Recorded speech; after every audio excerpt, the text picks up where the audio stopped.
Desde já deixo a escala da semana que vem, que o pastor me permitiu. Na semana que vem o nosso presbítero Lucas estará dirigindo os trabalhos e o nosso presbítero Éricles estará pregando a palavra do Senhor, amém? Quantos vieram aqui ouvir Deus falar na casa? Amém. Mais do que Ele já falou através dos louvores. Exemplar da Bíblia Sagrada na mão, capítulo 2 de Atos dos Apóstolos. Agradecer ao nosso pastor Mardoqueu, nosso vice-presidente, todos os obreiros aqui à minha retaguarda, que Deus em Cristo Jesus continue abençoando poderosamente, e a todos vocês pelo carinho comigo e com toda a minha família.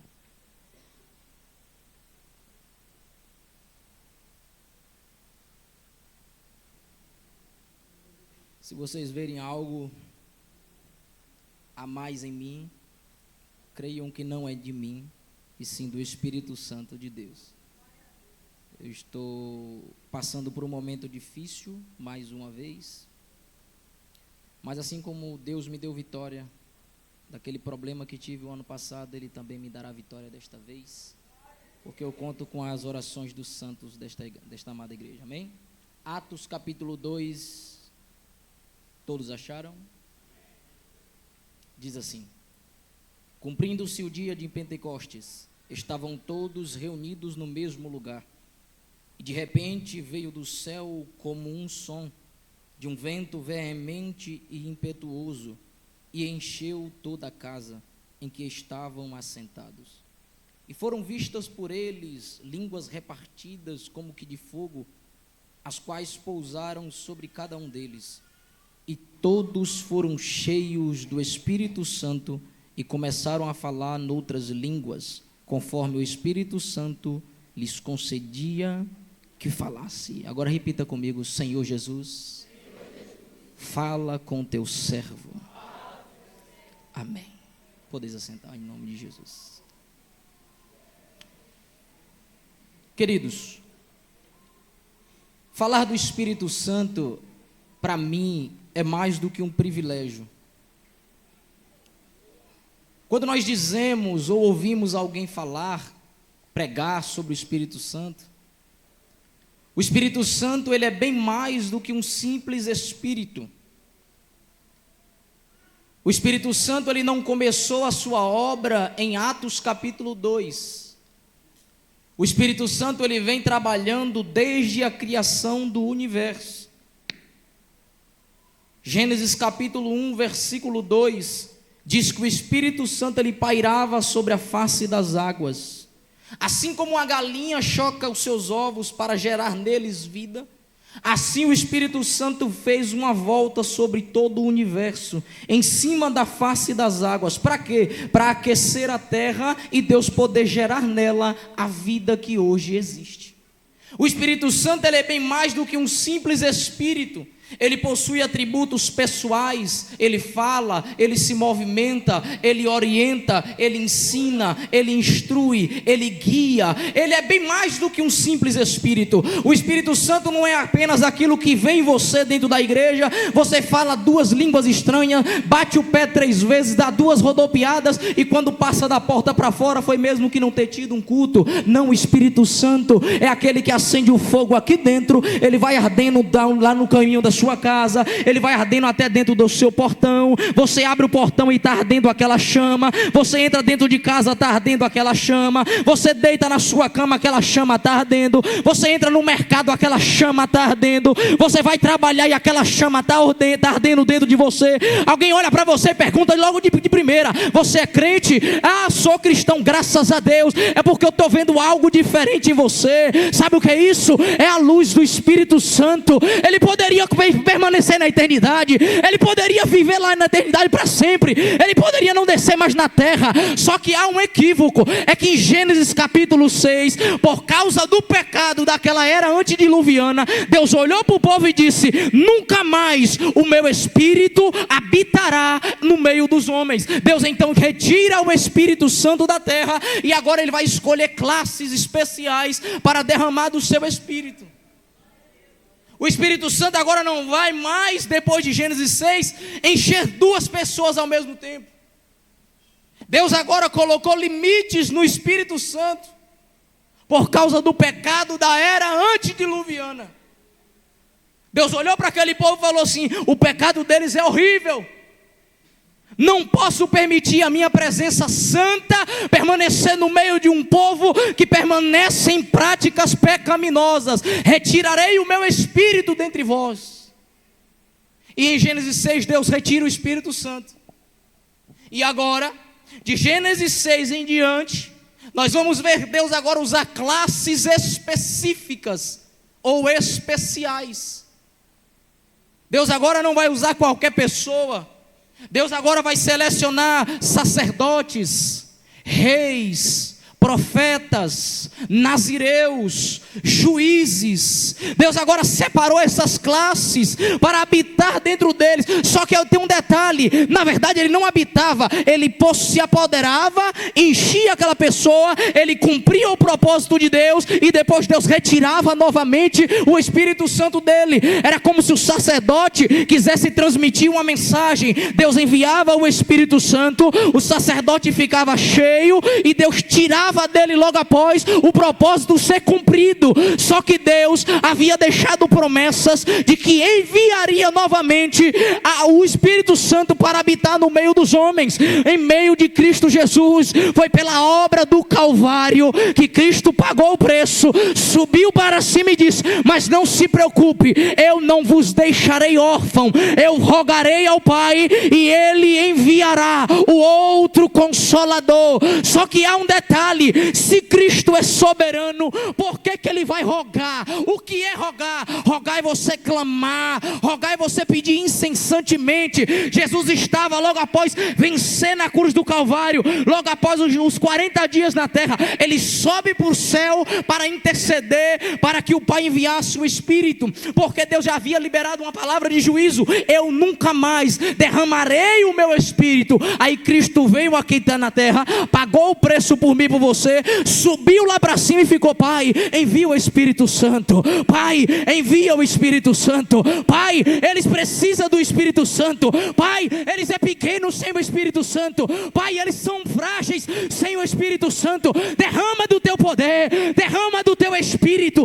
Eu prometi a eles que eu rogaria a ti e o Espírito desceria.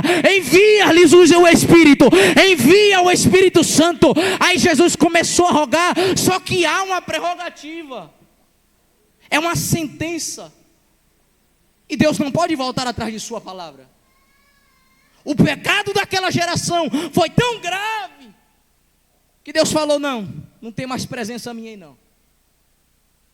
Tanto é que certa feita um profeta entregou uma revelação, se levantou outro profeta e entregou também uma revelação. O primeiro profeta deu um soco na cara do segundo profeta, e olhou para ele e perguntou: por onde o Espírito passou de mim para entrares em ti?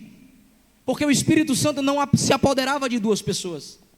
Em 1 Samuel 15, no final, vai dizer que o Espírito se retirou de Saul. E em 1 Samuel 16 a Bíblia diz: e o Espírito Santo agora se apoderou de Davi. Deus não usou os dois ao mesmo tempo.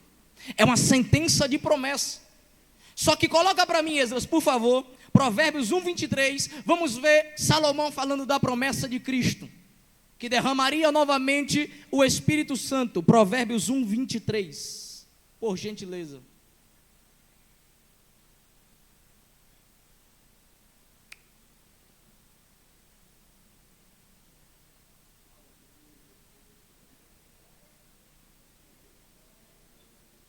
Toda igreja.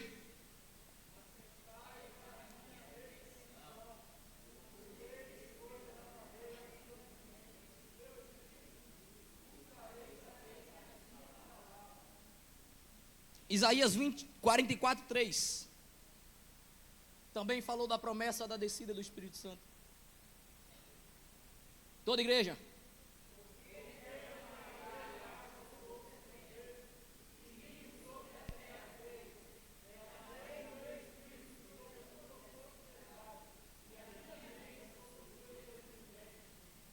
Zacarias 12:10. O profeta também falou. Mas sobre a casa de Davi e sobre os habitantes de Jerusalém derramarei e de súplica, e olharão para mim a quem transpassaram, e aprantearão sobre ele, como quem pranteia pelo filho unigênito, e chorarão amargamente por ele, como que se chora amargamente pelo primogênito. Agora Joel 2:28, por gentileza. Toda igreja?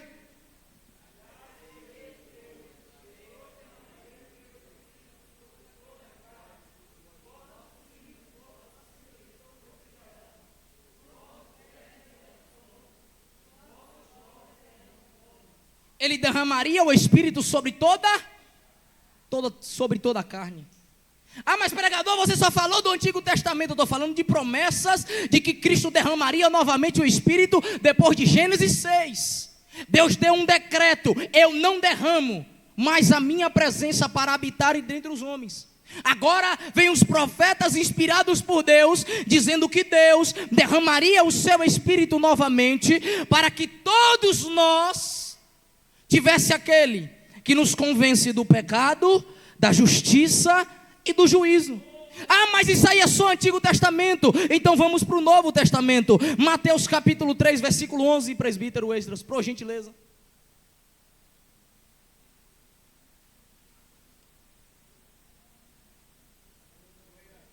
Eu em verdade vos batizo para arrependimento, mas aquele que vem após mim é antes de mim, mais poderoso do que eu, cujas sandálias não sou digno de lavar.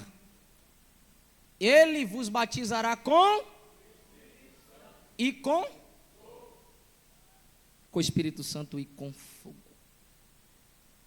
Atos capítulo 1,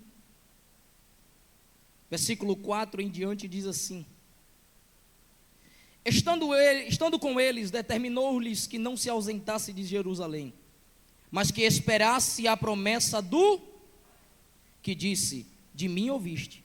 Porque na verdade João batizou com água, mas vós sereis batizados com o Espírito Santo, não muito depois destes dias. Depois de 40 dias ressuscitado, Jesus está conversando com seus discípulos.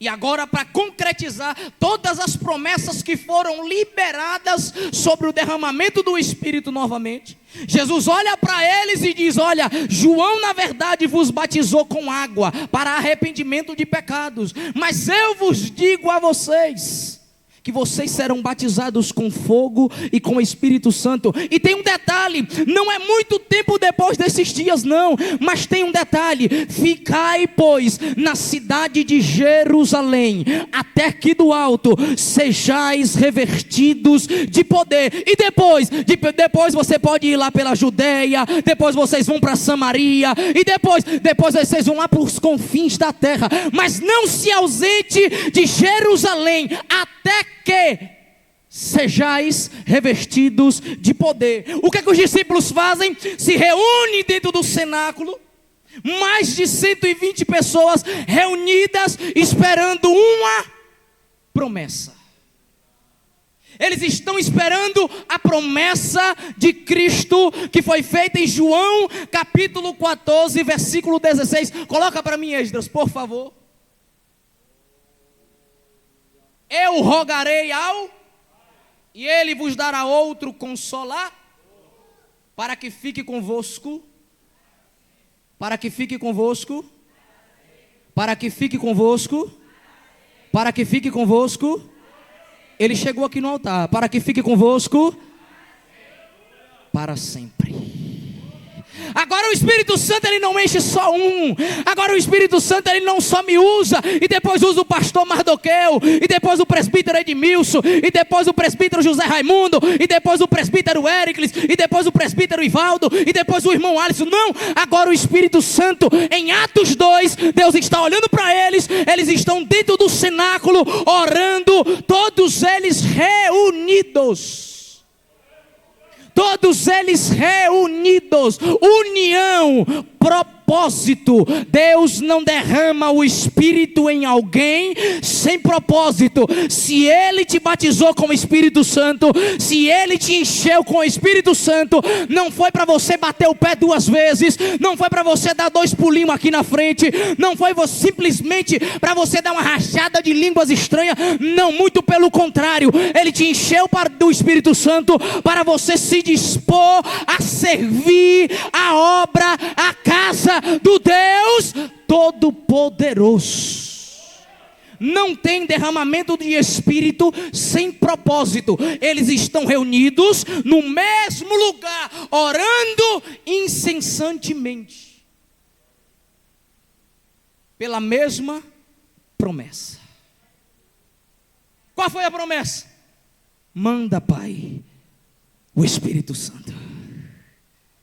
E Deus está olhando lá de cima e está dizendo: vai, Espírito Santo.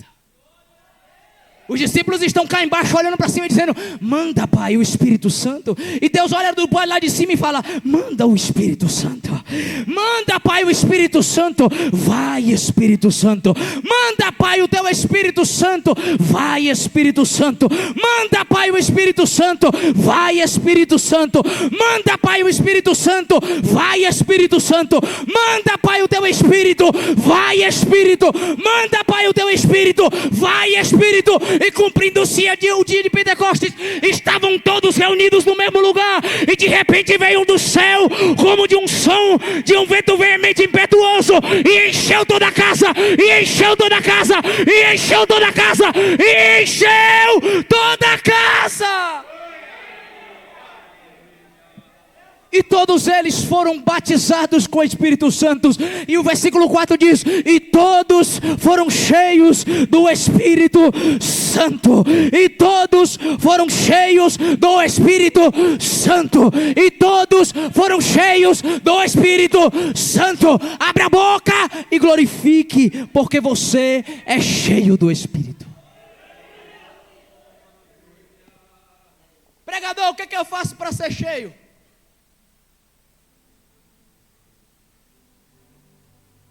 Simples. Estavam todos reunidos em um mesmo lugar.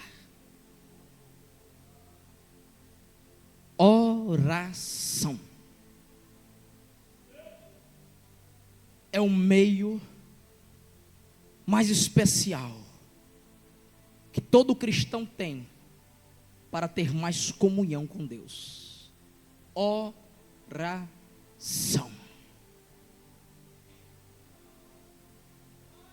Não adianta eu e você pegar no microfone, falar bonito, pregar bonito, cantar bonito, ter palavras difíceis na boca, ter diplomas na parede. Se não tiver uma vida de oração, você prega vazio. Você vai pregar e não vai acontecer nada. Mas se você estudou pouco, mas se você entrou aqui dizendo: Pai, de mim não sai nada, mas com a tua ajudinha, Pai, de mim mesmo não tenho nada para oferecer, o que eu tenho para oferecer a eles é aquilo que eu estudei, é a Bíblia. Mas se o Senhor me der uma ajudinha, que ajudinha que você quer, meu filho? Uma pitadinha de azeite, uma pitadinha da tua presença na casa é suficiente para Ele operar sinais, para Ele operar maravilhas, para Ele operar o milagre que você tanto pede. Tem que ter vida de oração. Não adianta orar uma vez, não adianta orar uma vez por mês, não, é vida constante de oração. Quem tem vida constante de oração tem um semblante diferente, tem um brilho diferente. Quem gasta tempo com Deus, quem passa tempo com Deus, as pessoas olham para ele e dizem: aquele homem é um homem de oração. Ei, varão, ora aqui por mim. Ei, varoa, ora aqui pela minha casa. A minha casa está assim, o meu marido está assim. Ora aqui porque eu creio na tua oração. Sabe o que é isso? Não é porque você é diplomata, não é porque você é catedrático, não é porque você tem título, é porque você tem uma vida de oração. E aqueles que te veem, faz como Moisés, que passou 40 dias e 40 noites no monte, e quando desceu, todo mundo colocava a mão no rosto, porque não conseguia olhar para Moisés. E por que não conseguia olhar para Moisés? Porque o brilho do Senhor, o brilho de Jeová, o brilho de Jesus era na face de Moisés. Tem que ter vida de oração. Para você ser batizado, para você ser cheio, para você ser usado, oração. E tudo aquilo que pedir, diz em meu nome, crendo, pedi, dá-se-vos-á. Porque todo o que pede, o que busca e o que bate, ação e reação. Você ora, Ele salva a tua casa. Você ora, Ele entra naquela causa impossível. Você ora, Ele pega os teus filhos na mão. Você ora, Ele segura você. Mesmo quando você diz: Senhor, hoje eu não quero ir para a igreja, eu não quero sair de casa. Hoje eu falei com a minha esposa de tarde, eu não estou bem. Eu abracei ela e comecei a chorar. Eu não estava bem. Ela falou: meu filho, é melhor você nem ir para a igreja hoje. Eu falei: eu vou, eu preciso ir. E olha eu aqui. É por isso que eu falei com vocês no começo do culto. Se vocês veem algo estranho em mim, não sou eu não, é a graça que está me usando.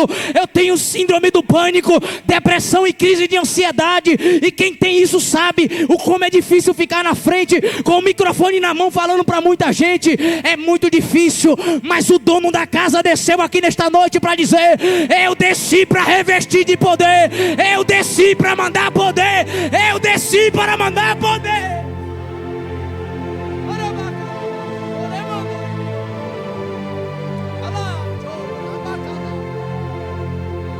E o Espírito Santo está te dizendo nesta noite: você me quer, então me busca que você vai me achar. Você me quer, me busca que você vai me achar.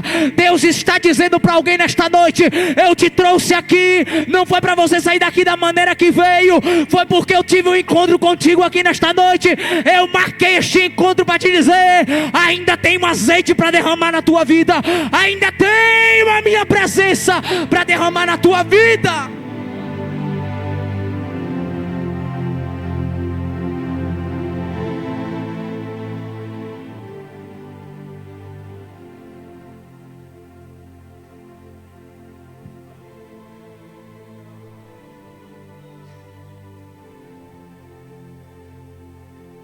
Primeira de Reis 18. Elias desafia 850 profetas de Baal e Azerá. Na contagem humana era 1 contra 850. Na visão humana, a probabilidade de Elias ganhar aquela batalha era mínima. Creio eu que abaixo de 0. É 1 contra 850. Só que quem é espiritual vai entender o que eu estou falando. Quem não é também vai entender.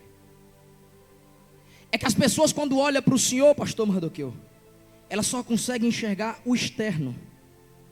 Mas se o Senhor pedir ao Senhor para abrir a visão espiritual da igreja, assim como Eliseu pediu para abrir a visão do moço, e o moço olhou aquelas carruagens de fogo ao redor do profeta. O profeta está vendo o externo, está vendo você sozinha nesta luta, está vendo você sozinho nesta peleja, e eles estão dizendo: está fraquinha, hoje ela não vai para o culto, hoje ele não chega no culto, hoje eu acabei com a vida dele, eu acabei com a vida dela, vou colocar cansaço, vou colocar desânimo, vou colocar provação, vou colocar ansiedade, vou colocar depressão, vou colocar problema, vou colocar provação, vou levantar tempestade, tudo isso para ela não chegar na igreja. Só que o que eles não conseguem enxergar é o interior. Enquanto eles estão dizendo: vai parar, Jesus está dizendo: pode vir que o Espírito está te ajudando, pode vir que o Espírito está te ajudando. Eles não estão entendendo nada, não estão vendo nada, mas ao seu redor os anjos do Senhor estão acampados ao redor daqueles que o temem. Elias orou e o fogo do céu caiu. Salomão edificou o templo chegou na porta do templo e começou a orar. Começou a agradecer a Deus. Segundo o livro de Crônicas, capítulo 7, versículo 1, a Bíblia diz que quando Salomão orava, o céu se abriu e o fogo desceu.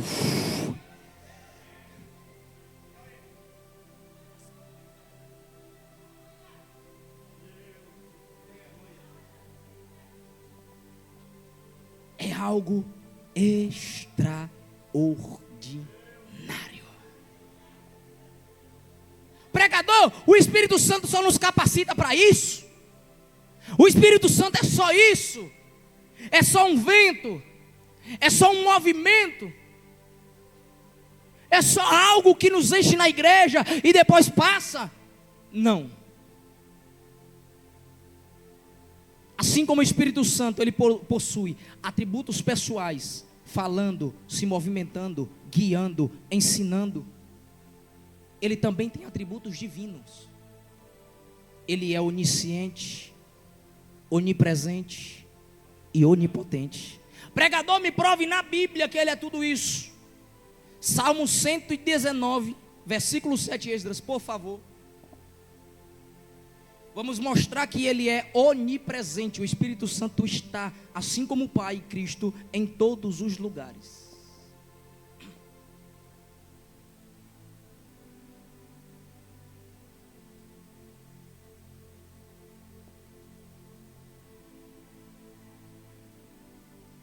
Salmo 119, verso 7. É isso mesmo? 119, verso 7. O meu está errado, então. Vamos para a Bíblia. Deixa eu ver aqui, irmãos. Houve um equívoco. 119. Achei.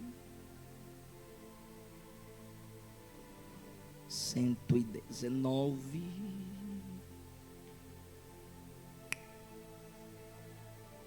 Não é o verso 7.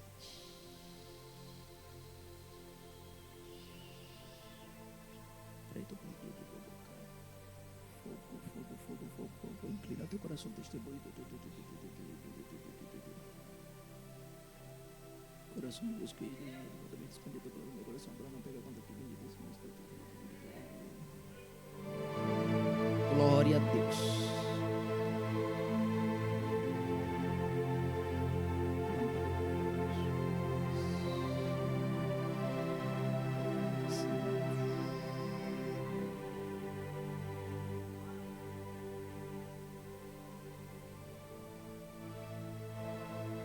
Eu errei o salmo.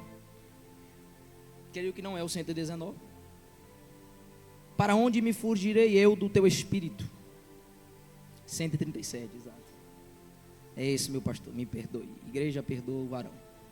Somos humanos e falhamos. Para onde me irei eu do teu espírito? Se eu subir aos céus, aí tu estás. Se eu desceres nabaixo da terra, aqui o Senhor está. E se eu descer às mais profundezas do abismo, até lá o Senhor também estará. Salmo 139, verso 7. O Espírito Santo, ele é onisciente. Agora projeta para mim, Esdra, por favor, 1 Coríntios 2:10.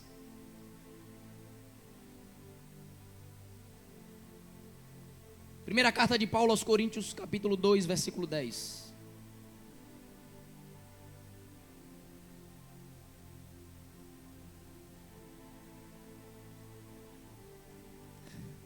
Glória a Deus. Diz assim: mas Deus nos revelou pelo seu Espírito, porque o Espírito penetra todas as coisas, ainda as profundezas de Deus.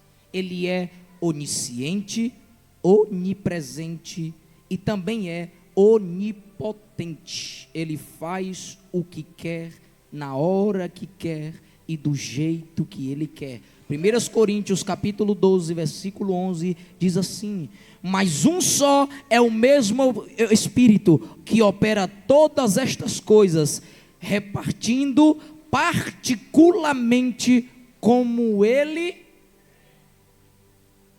Onipresença, onisciência e onipotência são atributos que Ele nos faz enxergar. Mas, pregador, o que é ser cheio do Espírito Santo? O que aconteceu depois de Atos capítulo 2? O Espírito Santo apenas passaria a morar conosco eternamente?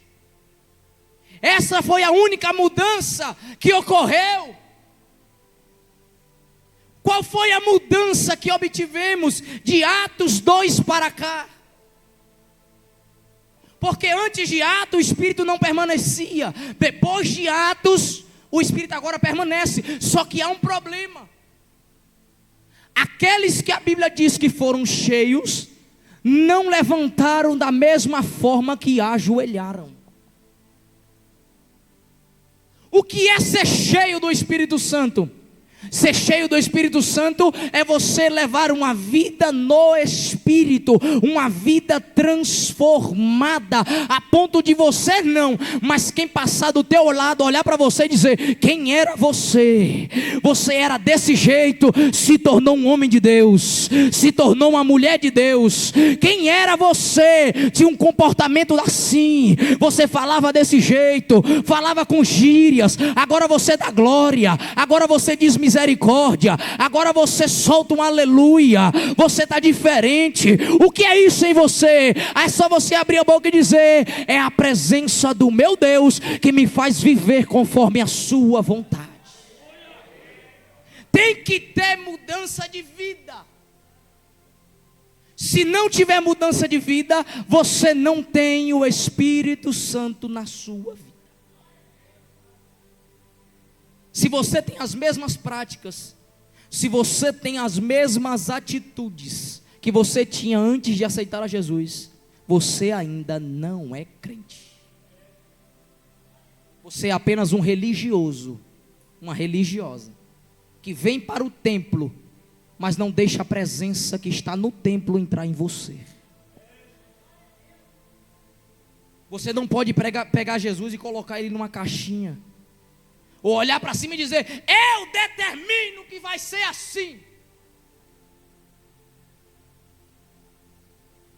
Se tu determinar, além da prova piorar, Jesus ainda não te tira do cativeiro. Porque eu e você não temos condições nenhuma de determinar nada. Nós temos que dizer como o salmista: elevo os meus olhos para os montes. De onde vem a minha determinação? Não, de onde vem o meu socorro? Não é nós que determinamos, é Ele que determina. Nós apenas pedimos, mas tem que haver em nós o que houve nos discípulos e apóstolos depois de serem cheios. Eles tiveram uma vida transformada dentro do cenáculo. Irmãos, entrou ali Pedro, que negou Jesus 3 vezes. Entrou ali João, que ficou ao pé da cruz com ele. Entrou ali Tomé, que foi incrédulo e disse que só cria que ele estava ressuscitado se tocasse nas feridas. Estavam com eles todos os discípulos que ele escolheu e que no momento em que ele mais precisou, abandonou ele. Tinha homens imperfeitos, moribundos, espiritualmente falando, homens cheios de defeitos. E quando levantou o pregador, levantaram perfeitos? Não, levantaram imperfeitos, só que agora com uma mudança de vida visível. O Pedro que negou Jesus, agora é o mesmo Pedro que no capítulo 3 está indo com João para o templo e orando. E tem um mendigo assim sentado na porta formosa, que olha para ele e diz: me dá uma esmola. E ele olha para o mendigo e diz assim: olha para mim, eu não tenho prata e não tenho ouro, mas eu tenho algo que vai te fazer mudar de vida, em nome de Jesus. Pedro tinha a presença.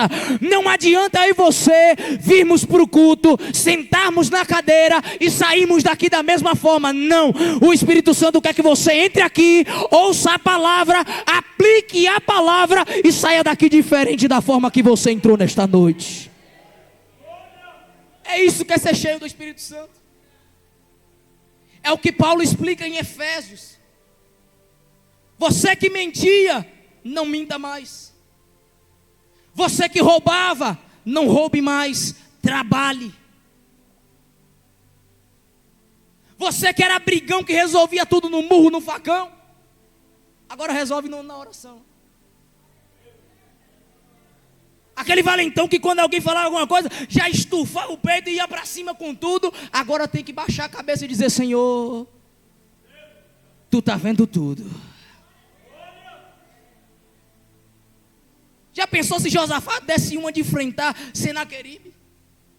Já pensou se Josafá enfrentasse o exército da Síria? Não. Josafá falou: Deus, eles é maior que eu. Sem ti não dá não.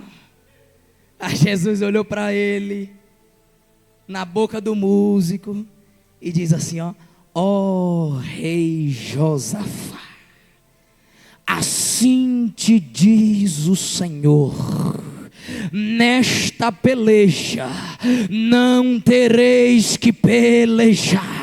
Esta peleja não é vossa, esta peleja é minha, diz o Senhor. Os discípulos levantaram transformados, cheios. E para encerrar, algo que acontece muito no nosso meio. O Espírito Santo te encheu com um propósito: fazer mais discípulos. Quem faz discípulos não é pastor, quem faz discípulos é discípulos. Eu e você fazemos discípulos. Pastor pastoreia discípulos. Pastor discipula os ganhados, aqueles que foram ganhos. O Espírito Santo te encheu com o propósito de você servir a sua igreja, mas não é por título, não é por cargo, não é por microfone, não, é para a glória do nome dele. É por isso que ele não usa muita gente, porque sabe que é soberbo. Se ele der uma gotinha de azeite, vai querer tomar o frasco do pastor. Tem gente que presbítero é dessa forma. Tem gente que Deus não pode usar ele uma noite, que quando desce do púlpito o povo fala: irmão, você pregou muito. Ele vira até a cara para não falar com os irmãos. Ele já desce do púlpito como se fosse um anjo. Os discípulos não. Olha Pedrão, está todo mundo falando em línguas estranhas. Os escribas e fariseus se aproximaram e diziam: olha, que é isso? Tão bebo, é? Tão embriagado, é? Que é isso aí? Aí o outro dizia: ei, eles não é tudo galileu? Não são todos eles judeus? Por que a gente está ouvindo cada um deles falar na sua própria língua? Eles estão bêbados. Pedrão parou, falou: opa, peraí. Bêbados? Não. Nós estamos cheios da promessa que foi dita pelo profeta Joel. Isso aqui não é cachaça, isso aqui é alegria do Espírito.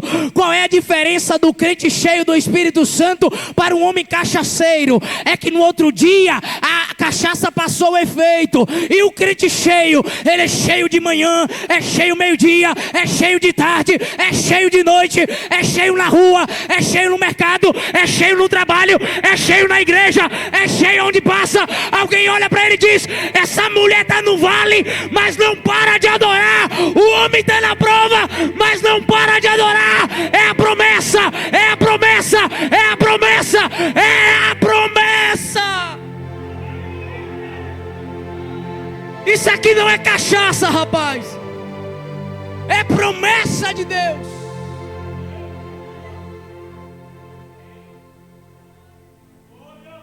E eu encerro dizendo uma coisa: o Espírito Santo não rouba a consciência de ninguém. Já viu aquelas pessoas que quando entram no mistério tem que ficar 40 irmãos rodeando para ele não quebrar a igreja todinha?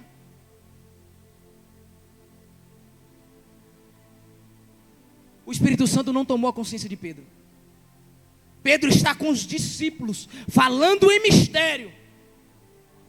Mas quando alguém disse que ele estava bêbado, ele parou de falar, olhou para eles e disse: isso aqui não é cachaça, isso aqui é promessa.